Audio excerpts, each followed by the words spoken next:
Karakteristik api, perhatikan baik. Ketika saya nyalakan,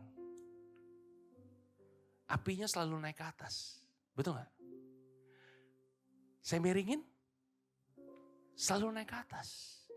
Saya taruh ke bawah, selalu naik ke atas. Katakan sama-sama, karakteristik api selalu naik ke atas. Itu sebabnya kalau kita dipenuhi oleh Roh Kudus, kita intim dengan Roh Kudus, maka Roh Kudus yang ada di dalam kita akan selalu membawa kita kepada perkara-perkara yang di atas, kepada perkara-perkara rohani, Bapak Ibu. Halo, betul gak? Waktu kita dengar firman Tuhan, kita terbakar api kita. Kenapa? Roh Kudus akan senantiasa membawa kita kepada perkara-perkara yang di atas, Bapak Ibu.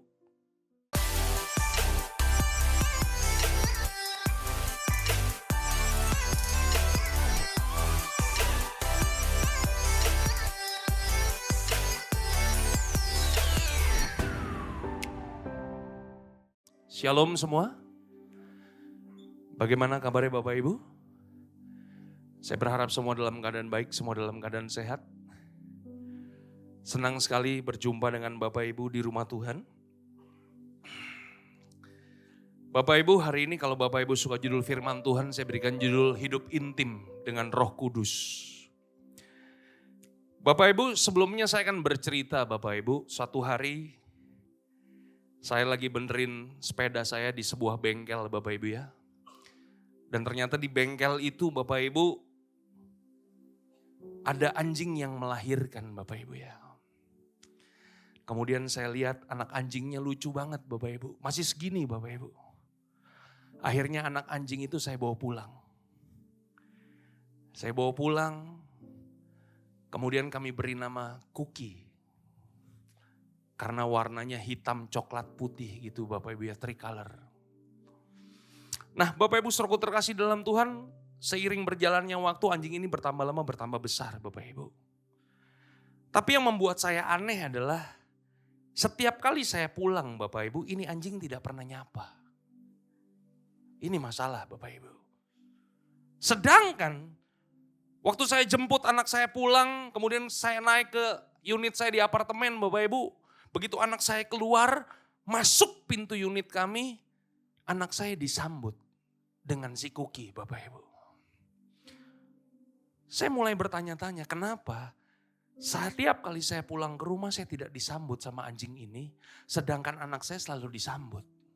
Yang membedakan adalah karena setiap kali anjing ini dia loncat-loncat. Anak saya selalu memberi cemilan Bapak Ibu. Selalu dikasih makan, selalu dikasih cemilan, selalu dikasih perhatian. Dari sini saya belajar Bapak Ibu. Yang namanya anjing, yang namanya binatang. Kalau kita tidak pernah kasih makan, kalau kita tidak pernah kasih perhatian, maka anjing itu juga akan cuek dengan kita. Yang mengerti katakan haleluya. Nah Bapak Ibu saudaraku terkasih dalam Tuhan. Kalau hari ini kita bicara tentang Roh Kudus. Roh Kudus itu bukan hanya sekedar kuasa. Klik sekali lagi, wah ini lewat banyak nih.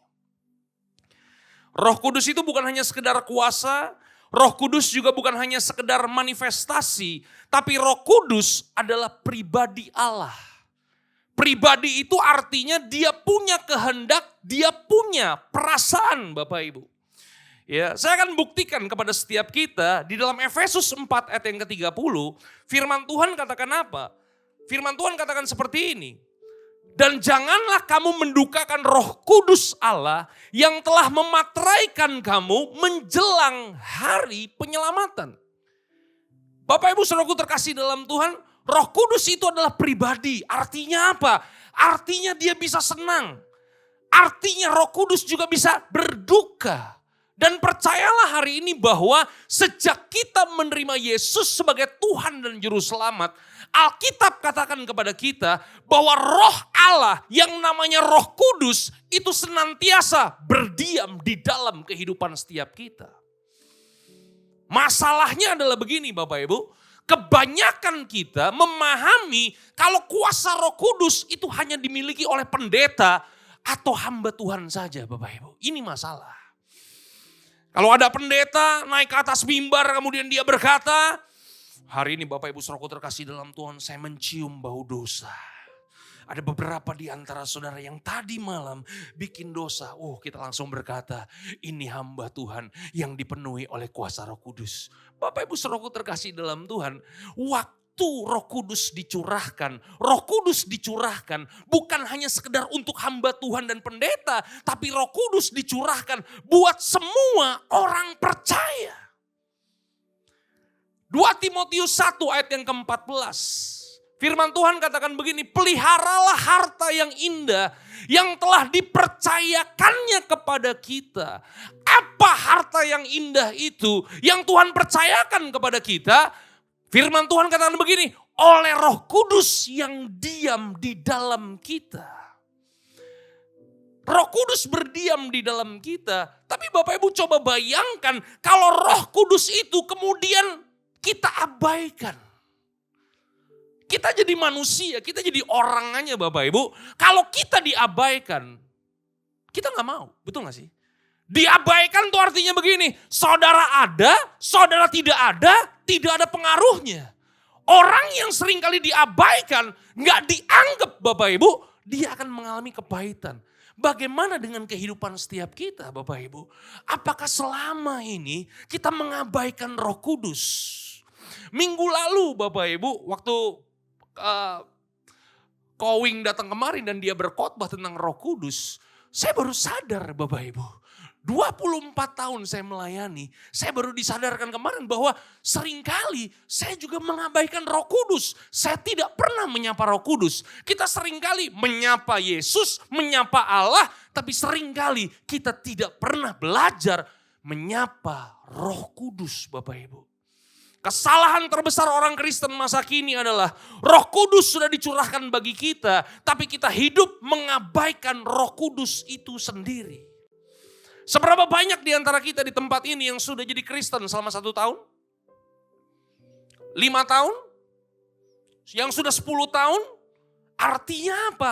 Artinya sudah puluhan tahun kita menjadi orang percaya, tapi seringkali kita mengabaikan Roh Kudus. Kalau ada tamu mampir ke rumah kita, kemudian tamu itu mau kenalan dengan kita, kemudian kita lewat ruang tamu, gak pernah menyapa, kita cuekin aja. Mungkin tamu itu datang ke rumah kita 1-2 kali, dia masih bisa berpikiran positif kepada kita. Tapi kalau dia udah berkali-kali datang bertamu ke rumah kita, dan kemudian kita cuekin aja, kita abaikan saja, maka tamu itu bisa kepahitan sama kita. Yang mengerti katakan haleluya. Bapak Ibu Saudaraku terkasih dalam Tuhan, kalau hidup kita intim dengan Roh Kudus, kita akan menikmati kehidupan yang luar biasa. Nah hari ini Bapak Ibu, kenapa kita harus intim dengan Roh Kudus? Ada beberapa hal yang saya ingin sampaikan kepada setiap kita. Yang pertama, kita harus intim dengan Roh Kudus karena begini, karena hidup kita akan penuh dengan kuasa. Rasul 1 ayat yang ke-8 firman Tuhan katakan begini, tetapi kamu akan menerima kuasa kalau Roh Kudus turun ke atas kamu dan kamu akan menjadi saksiku di Yerusalem dan di seluruh Yudea dan Samaria dan sampai ke ujung bumi. Sampai ke ujung bumi itu artinya bukan saudara harus pergi ke ujung bumi. Ya kan, pergi ke ujung bumi itu bukan berarti saudara harus keluar dari Indonesia, keluar dari Jakarta, bukan. Ke ujung bumi, bahasa aslinya dipakai kata kosmos. Katakan sama kosmos. Ini bukan tempat naruh beras Bapak Ibu ya. Tempat naruh beras namanya juga apa? Kosmos. Kosmos itu artinya apa? Kosmos itu artinya tatanan Bapak Ibu. Artinya begini, dimanapun Tuhan tempatkan kita, saudara yang ditempatkan di Tanah Abang, jadilah saksi di Tanah Abang. Yang mengerti katakan haleluya. Saudara yang ditempatkan di Paninbang, jadilah saksi di Paninbang. Yang mengerti katakan haleluya. Saudara pergi ke supermarket, saudara pergi ke pom bensin, dimanapun kita pergi, dimanapun kita ditempatkan, disitulah kita menjadi saksinya Tuhan. Dan untuk kita bisa menjadi saksinya Tuhan, Alkitab berkata, saudara akan menerima kuasa. Halo. Hidup dalam kuasa, klik sekali lagi. Sekali lagi Bapak Ibu ya, hidup dalam kuasa bukan hal-hal yang hanya sekedar spektakuler. Saudara tumpang tangan, yang sakit sembuh, yang buta berjalan, yang lumpuh melihat. Ada amin? Orang buta bisa jalan gak? Orang lumpuh bisa melihat gak? Yang salah siapa? Wah, jangan main-main sama pendeta Bapak Ibu ya. Pendeta jago ngeles Bapak Ibu. Ya, tapi kuasa di sini bisa kita aplikasikan dalam kehidupan kita sehari-hari. Kuasa Roh Kudus dicurahkan buat semua orang yang sudah percaya kepada Yesus. Itu artinya apa? Di tangan kita punya kuasa untuk kita bisa mengatur hidup kita sehari-hari Bapak Ibu. Kita punya kuasa untuk kita bisa mengatur keuangan kita. Karena ada beberapa di antara kita mungkin kurang jago untuk mengatur keuangan. Tapi kuasa itu membuat kita punya hikmat untuk bisa mengatur keuangan kita dengan benar. Kita bisa mengatur waktu kita dengan benar. Karena mungkin ada beberapa di antara kita yang kesulitan untuk mengatur waktu dengan benar. Kuasa itu dicurahkan buat kita untuk kita bisa mengatur waktu dengan benar Bapak Ibu. Dan pada akhirnya kita bisa menjadi orang-orang yang disiplin, yang mengerti, katakan amin. Yang kedua Bapak Ibu, hidup dalam kuasa itu hidup yang penuh dengan hikmat. Saudaraku terkasih dalam Tuhan. Satu hari Rasul Petrus bersama dengan rasul-rasul yang lain, mereka ditangkap. Kenapa mereka ditangkap? Karena mereka harus mempertanggungjawabkan iman mereka. Itu sebabnya mereka ditangkap dan kemudian mereka diadili di pengadilan agama Bapak Ibu. Tapi selama mereka ada di pengadilan agama, mereka bisa menjawab pertanyaan-pertanyaan yang susah dengan hebat dan luar biasa. Dengan hikmat yang daripada Tuhan. Padahal begini, rasul-rasul bukan orang yang sekolah tinggi. Rasul-rasul mereka bukan orang yang punya pendidikan yang hebat. Rasul-rasul mereka hanyalah nelayan. Orang-orang yang kerja di pekerjaan-pekerjaan yang rendah. Tapi mereka kenapa bisa menjawab semua pertanyaan dengan dahsyat dan luar biasa? Karena mereka dipenuhi oleh Roh Kudus. Dan ketika mereka dipenuhi Roh Kudus, mereka punya hikmat untuk menjawab Bapak Ibu. Halo? Bahkan yang ketiga Bapak Ibu, hidup dalam kuasa. Artinya apa? Artinya kita diberikan kemampuan untuk bisa membedakan mana yang benar dan mana yang salah Bapak Ibu. Halo? Bapak Ibu bisa membedakan mana benar mana salah? Waduh, keterlaluan yang gak ada yang angkat tangan nih Bapak Ibu ya. Saya ulang sekali lagi, bisa bedakan mana benar mana salah? Itu dia. Saya mau nanya, saudara tahu mana benar mana salah? Atau bisa bedain mana benar mana salah? Mungkin kita hanya bisa tahu Bapak Ibu. Tapi untuk membedakan perlu kuat kuasa Roh Kudus Bapak Ibu. Halo. Satu hari ada pasangan suami istri bernama Ananias dan Safira. Ananias dan Safira mereka menjual tanah mereka. Dan waktu mereka menjual tanah mereka, hasil penjualannya mereka mau berikan kepada rasul-rasul. Tapi Ananias dan Safira mereka bersekongkol. Mereka berkata begini, hasil penjualan tanah ini kita akan persembahkan kepada rasul-rasul. Tapi kita persembahkannya hanya setengah. Nanti di hadapan rasul-rasul kita bilang, kita kasih persembahannya semuanya. Yang mengerti katakan haleluya. Paham ceritanya sampai sini Bapak Ibu?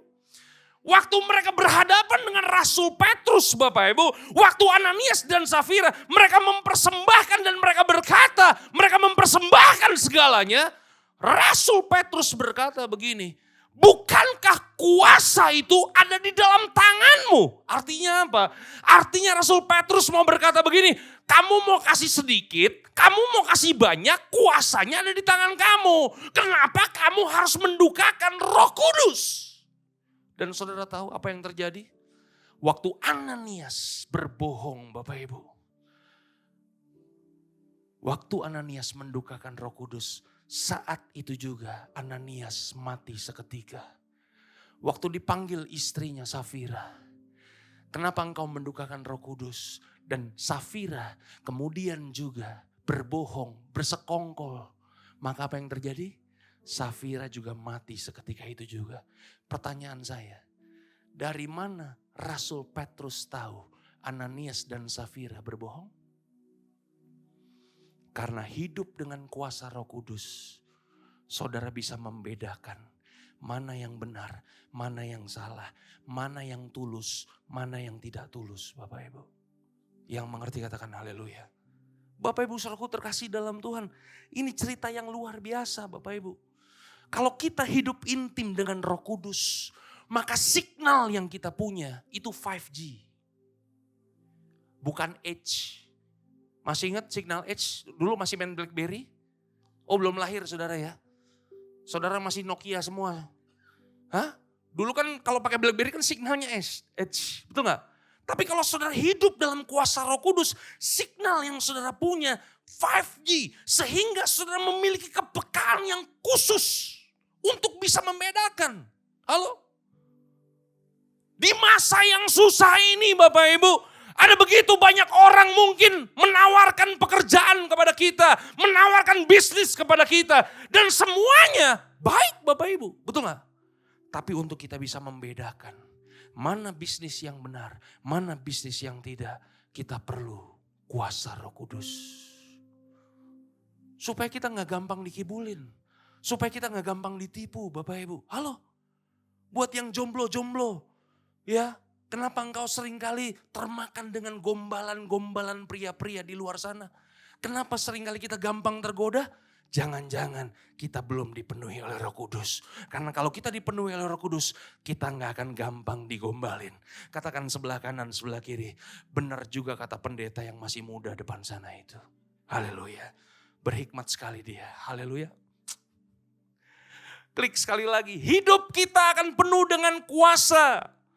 Bapak Ibu kalau ada keluarga kita yang sakit, anak kita yang sakit, jangan buru-buru panggil pendeta. Halo, betul gak sih? Kalau anak kita sakit, ayo berani manifestasikan kuasa Roh Kudus. Tumpang tangan anak kita sendiri, doakan anak kita sendiri. Halo. Karena apa? Karena di dalam kehidupan saudara ada kuasa yang dahsyat dan hebat Bapak Ibu. Kalau di rumah kita ada kuasa-kuasa kegelapan, jangan buru-buru panggil pendeta. Bukan karena saya takut setan Bapak Ibu ya. Tapi di dalam kehidupan kita ada kuasa. Kita akan melihat perkara-perkara supranatural terjadi dalam kehidupan setiap kita. Banyak orang percaya Yesus, tapi tidak intim dengan Roh Kudus. Halo? Mengusir setan tapi tidak ada kuasanya. Bapak Ibu pernah baca tentang anak Imam Skewa? Anak-anak Imam Skewa, mereka seringkali melihat rasul-rasul mengusir setan. Satu hari waktu mereka berhadapan dengan orang yang kerasukan setan, mereka juga ingin mempraktekkan. Tapi masalahnya mereka tidak dipenuhi oleh Roh Kudus. Makanya tidak ada kuasanya. Waktu mereka mengusir setan dalam nama Yesus. Saudara tahu iblisnya ngomong apa? Iblisnya ngomong begini, setannya ngomong begini. Yesus aku kenal, Paulus aku kenal, kamu aku tidak kenal. Halo? Jangan sampai kita ketemu setan kayak film-film humor gitu Bapak Ibu ya. Ya, setan minder ketemu kita ketemu setan juga lari Bapak Ibu. Sama-sama lari. Harusnya enggak dong. Ada kuasa di dalam kehidupan setiap kita. Ada kuasa di dalam kehidupan saudara. Betul enggak? Dan roh yang ada di dalam kehidupan kita jauh lebih besar daripada roh yang ada di dalam dunia ini. Yang mengerti katakan amin. Amin. Yang kedua Bapak Ibu, kenapa kita harus intim dengan Roh Kudus? Yang kedua, karena Roh Kudus akan berbicara kepada kita. Kita baca ayatnya. Kisah Rasul 16 ayat yang ke-6. Demikianlah firman Tuhan. Perhatikan baik. Mereka melintasi tanah Frigia dan tanah Galatia. Karena Roh Kudus mencegah mereka untuk memberitakan Injil di Asia. Bapak Ibu saya terangkan dulu Bapak Ibu ya. Di sini bukannya Roh Kudus mencegah mereka untuk menginjil. Roh Kudus tidak pernah mencegah kita untuk menginjil. Yang mengerti katakan amin. Oke, Roh Tuhan bukannya tidak mengasihi Asia, Roh Tuhan mengasihi Asia. Oke. Ayat yang ketujuh, dan setibanya di Misia, mereka mencoba masuk ke daerah Bitinia, tetapi Roh Yesus tidak mengizinkan mereka.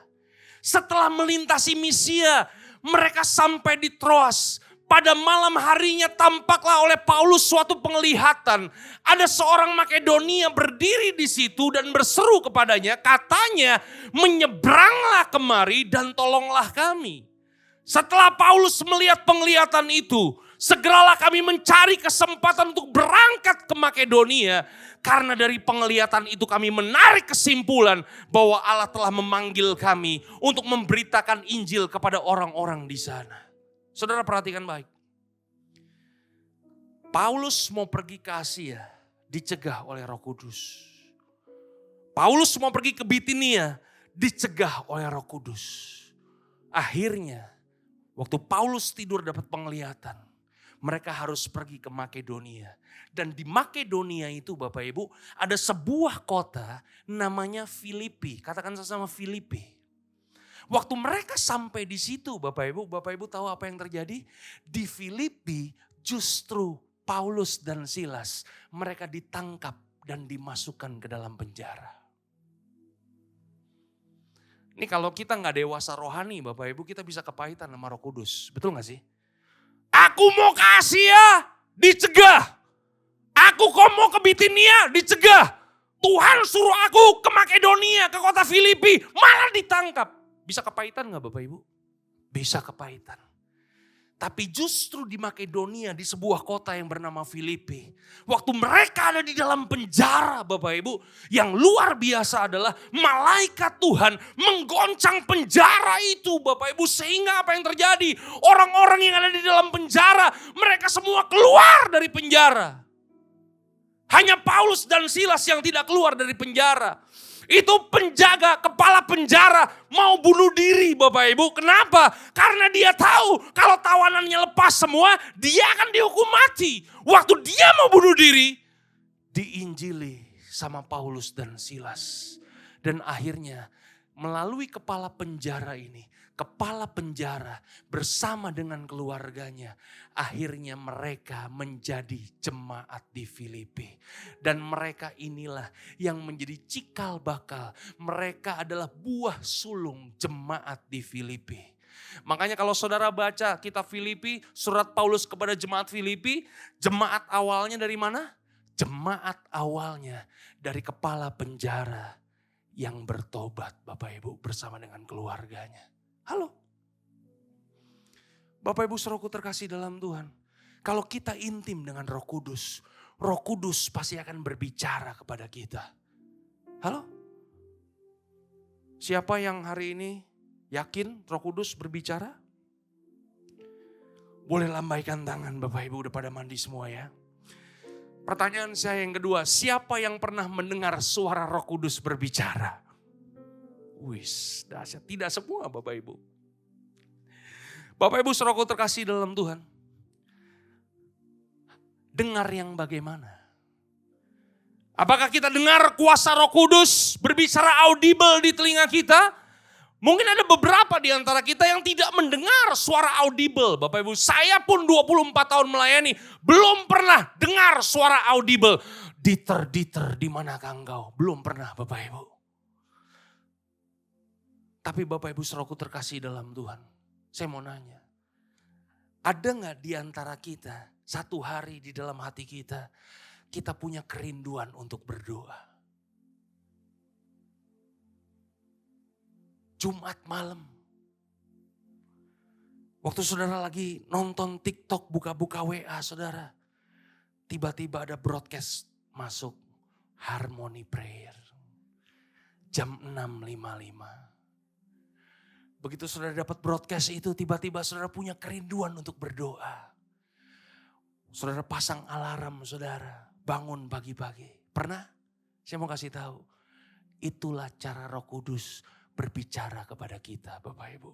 Halo? Suaranya begitu lembut Bapak Ibu. Halo? Bapak Ibu saudaraku terkasih dalam Tuhan. Pernah gak Bapak Ibu ketemu dengan seseorang?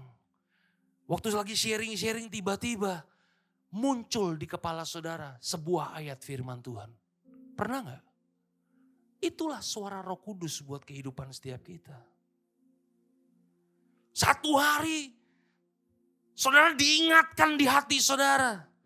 Ada musuh saudara, orang yang selalu ngeselin saudara. Dan tiba-tiba Roh Kudus mengingatkan kepada kita untuk melepaskan pengampunan.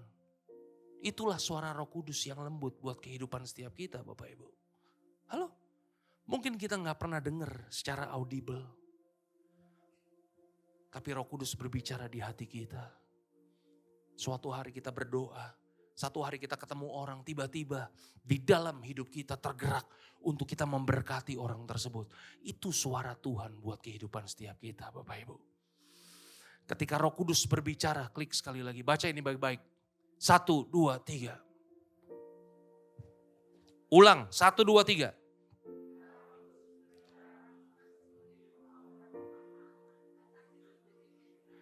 Saudara tahu the power of mama? Mamak-mamak tuh katanya bawelnya setengah mati Bapak Ibu ya. Nah suara Roh Kudus itu gak bawel Bapak Ibu. Suara Roh Kudus itu seperti GPS. Di sini ada yang pernah pakai GPS Bapak Ibu? Ya. Kalau saudara mau pergi kemana-mana pakai GPS Bapak Ibu. Kalau saudara jalan lurus, saya mau nanya. Mbak-mbak yang ada di GPS itu keluar suara gak? Enggak. Mbak-mbak yang ada di dalam GPS itu Bapak Ibu, dia hanya akan bersuara ketika kita ada di persimpangan. Betul? 500 meter lagi belok kiri. 400 meter lagi belok kiri. Betul gak? Saudaraku terkasih dalam Tuhan. Kalau kita jalan lurus, maka GPS itu gak akan bersuara Bapak Ibu. Tapi ketika kita ada di persimpangan antara kiri, kanan atau lurus, maka GPS itu akan berbicara kepada kita. Demikianlah suara Roh Kudus juga buat setiap kita. Kalau kita hidup lurus Bapak Ibu, maka Roh Kudus itu gak akan bawel. Tapi ketika hidup saudara udah mau belok kanan, belok kiri, maka suara Roh Kudus itu akan berbicara dalam hati kita. Halo?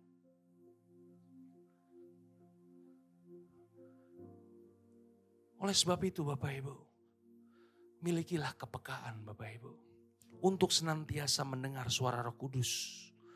Klik sekali lagi. Kenapa seringkali kita tidak bisa mendengar suara Roh Kudus? Saya kasih contoh. Klik sekali lagi. Ini contoh yang relate banget nih Bapak Ibu. Saudara tahu gambar wajah saya ini gambar apa Bapak Ibu? Daily devotion Bapak Ibu, jam 5.30 pagi. Saudara mungkin punya kerinduan untuk bangun jam 5 pagi. Saudara mau bangun pagi, mau baca firman Tuhan, saudara mau berdoa, makanya saudara pasang alarm. Yang mengerti katakan haleluya. Waktu saudara pasang alarm, ketika alarm itu berbunyi, tapi kalau saudara alarm itu buru-buru saudara matiin, maka apa yang terjadi? Saudara akan tidur lagi. Dia bunyi lagi, matiin lagi. Apa yang terjadi? Tidur lagi. Itu sebabnya kerinduan bangun jam 5, kenyataannya bangun jam 8. Kenapa? Karena sering dimatiin alarmnya Bapak Ibu. Halo? Kalau Roh Kudus berbicara kepada kita, ampunilah orang yang bersalah kepadamu. Waktu dia berbicara, volumenya seringkali saudara kecilin terus. Maka apa yang terjadi? Lama-lama telinga rohani kita akan bebal Bapak Ibu. Makanya suara alarm sudah tidak lagi mengganggu kita. Makanya ketika kita terlalu sering mematikan alarm kita, maka telinga kita tidak akan terganggu lagi ketika bunyi alarm itu berbunyi. Halo? Itu sebabnya pasang alarm banyakan Bapak Ibu. Saya pasang alarm itu dari jam 3 loh Bapak Ibu. Bangunnya 4:30 Bapak Ibu. Halo? Jangan terlalu sering dimatiin alarmnya. volume Roh Kudus.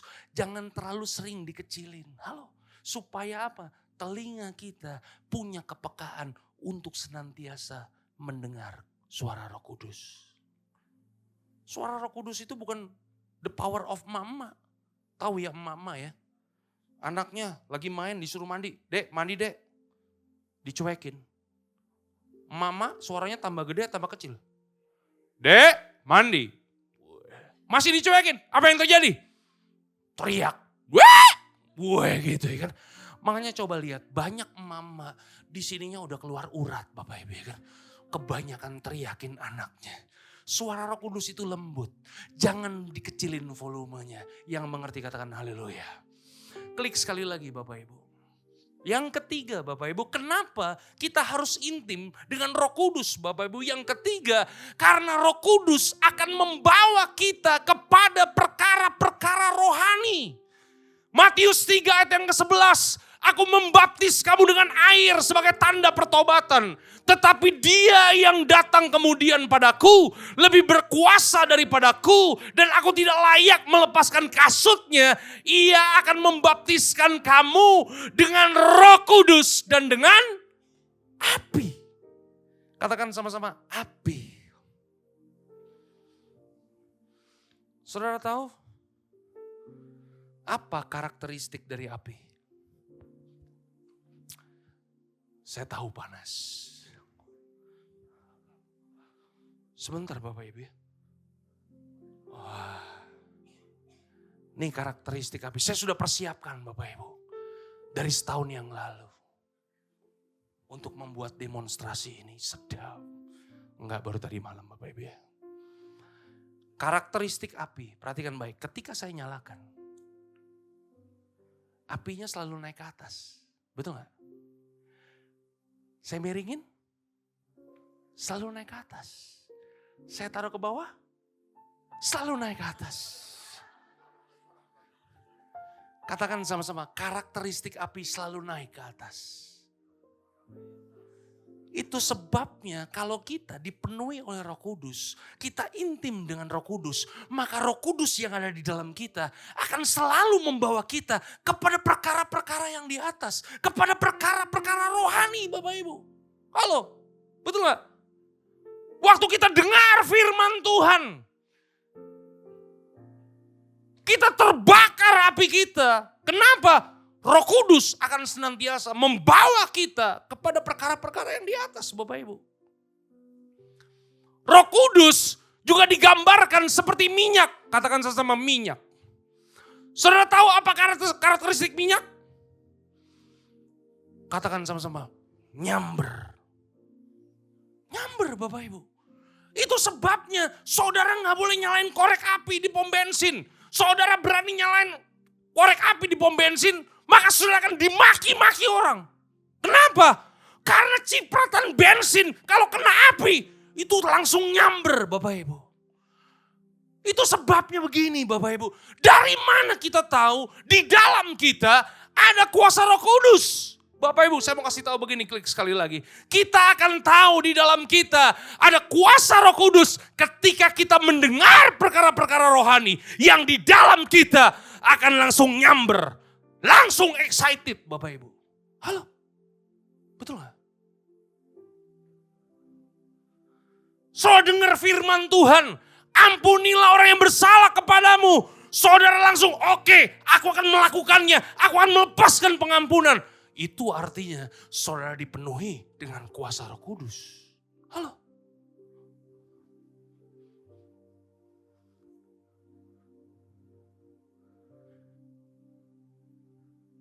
Katakan sama-sama, nyamber. Tapi kalau kita dengar firman Tuhan, kemudian kita gak merasakan apa-apa. Kita gak punya kemauan untuk mau mempraktekannya. Gak mau punya kemampuan untuk melakukannya.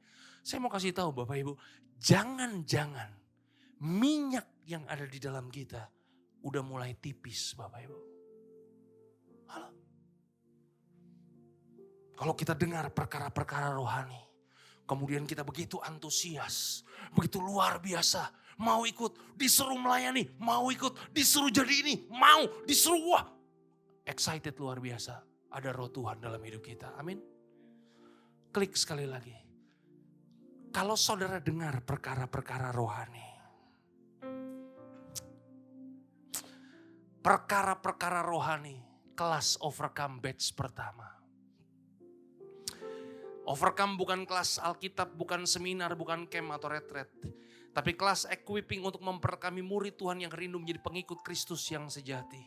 Bukan hanya kelas, bukan hanya retret, tapi sebuah perjalanan iman yang mengubahkan kehidupan kita untuk menjadi berkat bagi banyak orang. Wis, perkara-perkara rohani yang luar biasa. Dimulai 16 Agustus. Ya, free. Ini free apa berbayar nih? Waduh. Bayangin saudara, free. Panitia dikasih makan gak nih? Kasih makan. Sehari berapa kali dikasih makan? Sekali doang Bapak Ibu ya. Cuman berapa jam doang, masa minta sehari 3 kali makannya keterlaluan dong Bapak Ibu ya kan. Sehari cuman sekali Bapak Ibu ya, saudara datang nanti habis kelas kita makan sama-sama. Gratis Bapak Ibu ya kan. Nanti kita ada di tengah-tengah ada kelas retret Bapak Ibu. Kelas retretnya, nah di sini yang retret saudara berbayar. Berbayarnya cuman 50%. Saudara bayar 50%, 50% lagi. Gereja Rumah Harmoni yang bayar. Jangan cuma tepuk tangan, daftar. Excited. Iya kan, dengar perkara-perkara, wah mau ikut gitu dong. Yang mengerti katakan haleluya. Ayo Bapak Ibu, kuota kita cuma 30 orang Bapak Ibu. Yang sudah mendaftar 22 orang, hanya tersisa 8 orang. Saudara telat daftar, harus menunggu batch yang kedua. Mungkin itu akan diadakan 2000 tahun lagi ya. Oh bukan ya, akan diadakan Bapak Ibu ya kan. Setiap 6 bulan sekali Bapak Ibu. Ayo Bapak Ibu. Ada kuasa Roh Kudus dalam kehidupan setiap kita. Ada amin? Yang pertama tadi apa? Nah ini masalah nih Bapak Ibu ya kan. Nggak ada Roh Kudus dalam hidup saudara kayaknya. Masa lupa? Yang pertama kalau kita intim dengan Roh Kudus maka hidup kita akan penuh dengan kuasa. Yang kedua kalau kita intim dengan Roh Kudus maka Roh Kudus akan berbicara kepada kita. Dan yang ketiga kalau kita intim dengan Roh Kudus maka Roh Kudus akan membawa kita untuk hidup antusias dengan perkara-perkara rohani. Ada amin? Pulang dari tempat ini Bapak Ibu, jangan lagi mengabaikan Roh Kudus, hiduplah dengan kuasa Roh Kudus. Tuhan Yesus memberkati Bapak Ibu sampai keturunan ke-7 dan ke-8. God bless you all, haleluya. Mari kita mau tundukkan kepala kita di hadapan Tuhan.